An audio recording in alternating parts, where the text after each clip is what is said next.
Hello my friends, welcome to the final Spellcross video I am planning on doing. I've entitled it Spellcross, Why It Failed to Be Fun, but really I think it's quite interesting to talk about the design of Spellcross and why I didn't enjoy it. And so I found this this Let's Play here from a fan of Spellcross. And it's actually a really good read. It's a roleplay thing where he was playing with a load of other people, and he roleplayed all the units like being real units, and it's like a full long campaign. It's really well written, and I discovered this after I stopped playing Spellcross, so after the last episode, because I wanted to see if there was something out there by a fan of this game that could maybe, you know, persuade me to go back to it or show me what the secret sauce is, you know. But actually, I think that this guy, Polyrios91, he has helped me to articulate what is wrong with this game. So in his first line in his introduction, he says that Spellcross is a turn-based strategy game, blah blah blah. Sadly received little attention due to lack of advertisement, limited availability, and sold poorly. Now, I don't think that that's the real reason. And this guy, I think, understands what the real reason is. So I'm just going to skip the Let's Play material here. But, I mean, I'll show you, like, one piece of it so you can get an idea for it. Because I do recommend that you go and actually have a read of this if you think that Spellcross is interesting. He's actually, like, role-played characters for all of his units throughout the game, which makes for an interesting read. But anyway, skipping all that, what I was interested in was this post-mortem section. So I haven't read the whole thing either. I've only read like about the first 7 parts or something like that. And anyway, in here he wrote a load of stuff, but what I was interested in is the game analysis. And I think that this guy has said some things that are true, but I just want to expand upon them. So he has summed up the issue here as the best strategy is also painfully tedious. Now, that is the feeling that I had throughout the game, where the best strategy is to have all your units in a ball, entrench them, and then lure the enemy into your entrenched position. That's it. That's the whole strategy of the game. And so he listed here, there's never any reason to hurry. So, you know, you are rewarded for being really slow and crawling across the map one tile at a time. Splitting up is always a bad idea. So, like I said, you've got to keep all your units in one ball. There's really no reason to split up.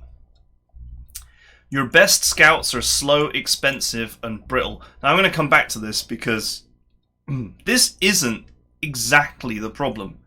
The real problem is that there are no scouts, but I'll come back to that in a second. And mistakes are costly. Once again, this is another thing that, you know, a TBS where mistakes are really punishing, that is not necessarily an issue. The issue is that you can't retreat. There's no way to retreat because the enemy is faster than you are, and not only are they faster than you, but they can attack while still moving the same distance that you can move. All but your very fastest units, like the Humvee on a road, are slow enough that the enemy can catch them and maybe even still get an attack in. Which means that, you know, retreating is almost impossible unless you're literally sitting on top of the retreat tiles. So anyway, let's go back to the beginning here. The best strategy is also painfully tedious. This is the biggest problem, is that the game is just very boring to play because it's very easy to work out that there's an optimal strategy, which is to ball, entrench, and sit there. That's very easy to work out, and there's really no more to the game than that. That is by far the biggest problem, is that the game's boring. It's boring. There's really nothing more to it. And there's no kind of rock paper scissors to the units, really. Not really. Pretty much everything can attack everything else, and everything can kill everything else, more or less. There are a few exceptions. And just having more of stuff is a good idea. And units are kind of in a good, better, best configuration. But one of the biggest issues with the game, for me, and it's not just that there's, crawling across the map one tile at a time is total tedium, and there's no time limit, so you're rewarded for doing that.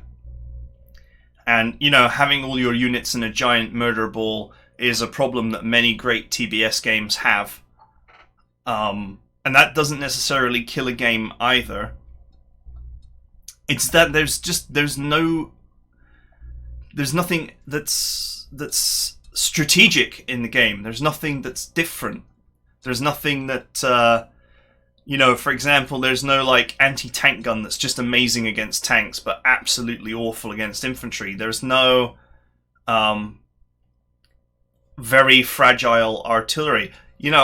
A lot of the long-range artillery units are almost as hard to kill as the tanks and infantry. And there's no distinction between any of those. But one area which really shows the lack of depth in this game is with scouting. So he says here that the problem is that scouts are slow, expensive, and brittle. And all of those things are true. But I would go one step further and say that there are no scouts in this game. So, a scout needs to be able to inexpensively or for free reveal the enemy. That is what a scout does. So, in order to be a good scout, you typically need to have either so much vision that you can spy on the enemy without being detected, like from miles away. Or a lot of games use scouts that are cloaked or invisible in some way that can sneak around and look around for you in a covert way. Or scouts can be just very inexpensive. So, for example, in Panzer Corps 2, you have spy planes. They cost basically nothing. The cheapest one is 30 prestige, I think, and the most expensive is something like 60 or 70 prestige. Basically, they cost nothing. So you just throw the scout plane at the enemy to get the vision that you need, and if it gets shot down, well, who cares? Big deal. It cost you, 30 prestige or 70 prestige or whatever it cost you. Scouts need to be disposable or have abilities that keep them undetectable or have fantastic vision. They need something that lets them in total safety or in most relative safety scout the enemy. Now the thing is, in Spellcross, the Humvee has got something like 9 vision. So you would think to yourself, okay, this game has got scouts that rely on having way longer vision than everybody else to scout safely.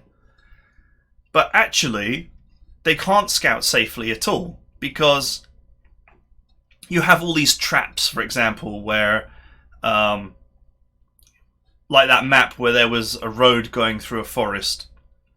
You have these traps where you come around the corner and there's a ballista waiting for you, and it can see the whole area. So there's no way to scout it without being blasted. And also, the vision range is not actually enough. So for example, the ballista, or the arrow launcher, I think it's got 8 range. The scout has only got 9 vision. So if you can see the ballista, it can hit you. And it would only have to move 1 tile to do so. So it's probably going to get all 3 attacks and instantly destroy your scout. the game does not offer you a unit that is actually a good scout. I mean, you could potentially argue that a very fast tank.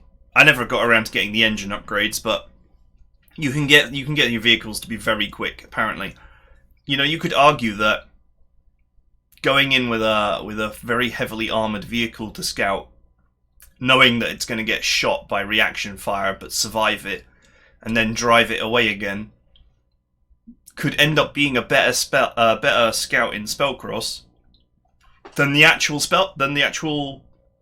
scout car.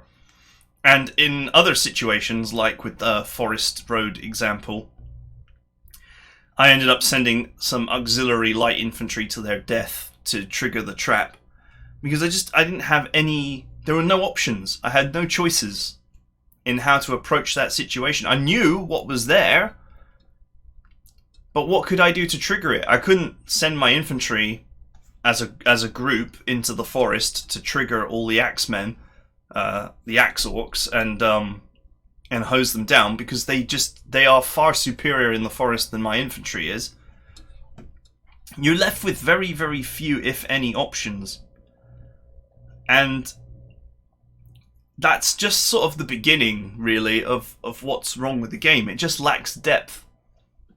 More than anything else, it lacks depth. And so, it's just interesting that this guy, obviously, he really liked the game, so he wrote a massive Let's Play of it. But he's highlighting the same problems that I have with the game.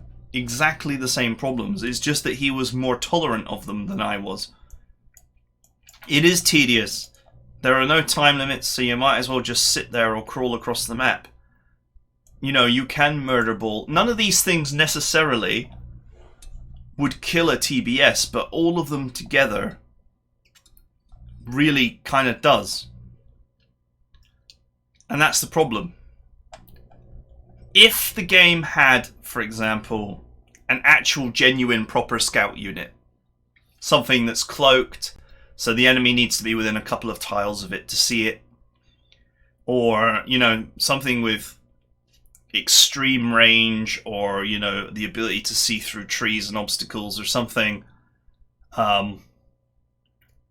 And later on you do get like a radar truck that is sort of that, but it isn't, because it's only got 12 vision and is totally defenseless. And apparently there are some units in the game, enemy units in the game later, that have got 12 range. So if you can scout them, then they can shoot you. That really bodes poorly for a scout.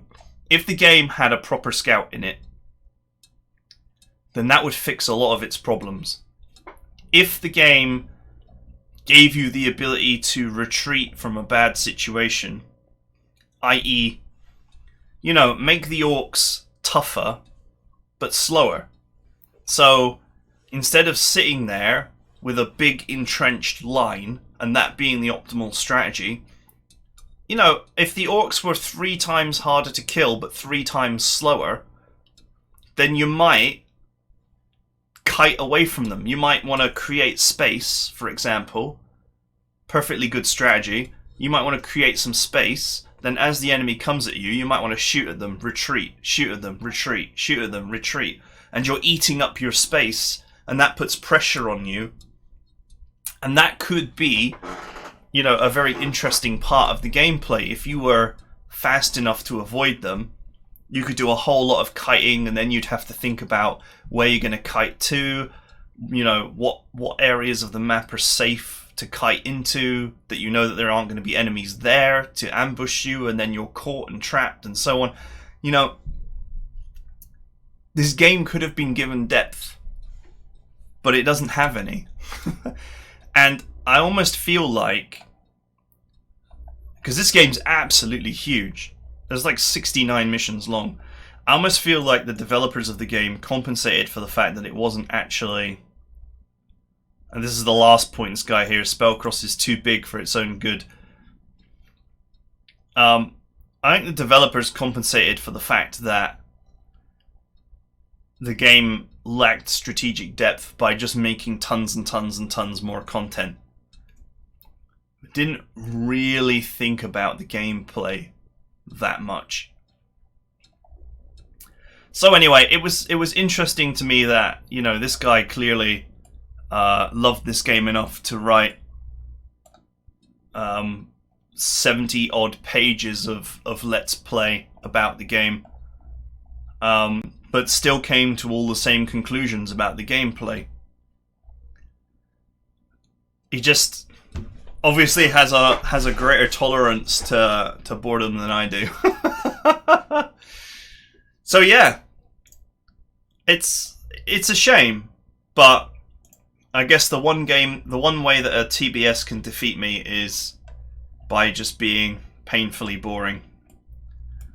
So there you go. And the funny part was, and I mentioned this in the previous, in one or two of the previous episodes, I'm pretty sure I mentioned this. It reminds me of Wargroove. That there's very little, if any, strategy to the game. There's just no strategy to the game. Wargroove had the exact same problem. You know, all the units were very samey. All of them were relatively effective at everything. And it was just a game about who had more money. I mean, don't get me wrong.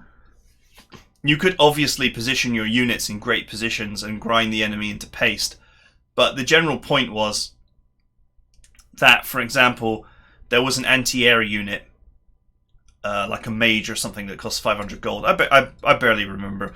But not only was he good against air, he also did reasonable damage against everything in the game. So in theory, if you had enough money, you could just spam this guy and win. And that's not good. It's like, to give you an example, in StarCraft, if I have got 5 or 6 siege tanks on a hill, you know, and the only way to get to them is via a choke point, it doesn't matter if I have 10, 20, 100, 1,000 Marines.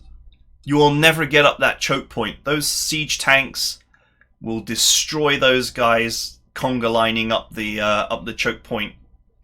You know, they will kill an infinite number of Marines doing that. Because it's just the wrong strategy, and you get punished for it. Whereas, you know, you take 8 Marines and you put them in a medevac and you drop them on top of the tanks. You can kill 6 tanks with 8 Marines if they just get left siege and you carpet bomb your Marines on top of them. And that's the difference in strategy. Is, you know, you can have a situation where 6 units could kill 1,000 units, but then change the strategy slightly, and now suddenly 8 of those units that were getting slaughtered by the 100 can kill those same 6 units. And Spellcross just has none of that. There's no depth to it at all. And even its biggest fans seem to have come to the same conclusion. And that's a bit unfortunate. So I don't think that Spellcross was actually a victim of marketing or a lack of publicity or whatever. I just think it's not a very good game. And that's unfortunate because, you know, it's been sent to me for free and I do appreciate that. But by a fan. I don't care if a publisher sends me a game for free. I will happily tear it apart. But, you know, when a fan sends me a game, you know, check out this game, I'm really a big fan of it, then I'm trying to do justice to that gesture. But yeah, it's unfortunate, but I can't recommend that you go away and try and find this game, because I honestly don't feel it's that fun. And that's the key thing, is games are about having fun. You're supposed to enjoy them. And I derive a lot of my fun from solving the complexities of a game's strategy. And there's no complexity to this game. I think you could probably win the whole game by just very, very slowly moving your murder ball across the map, while very, very, very carefully scouting, you know, as and where you can with your Humvee, and saving before, you know, saving after you kill each group of enemies so that you can then see if the next area is a trap or whatever. Maybe keep some light infantry around to just literally sacrifice to trigger some of these trap events that, you know, there's no way to avoid them. And that's just not, that's not something I can see myself doing repeatedly for 60 missions. I would lose my mind. So anyway, that's it for now. I really wanted to get this deconstruction out there. Just really talk about, gave me an opportunity to talk about what makes a good strategy game. Effort alone, and a huge amount of content does not make for a great game. That is the unfortunate reality.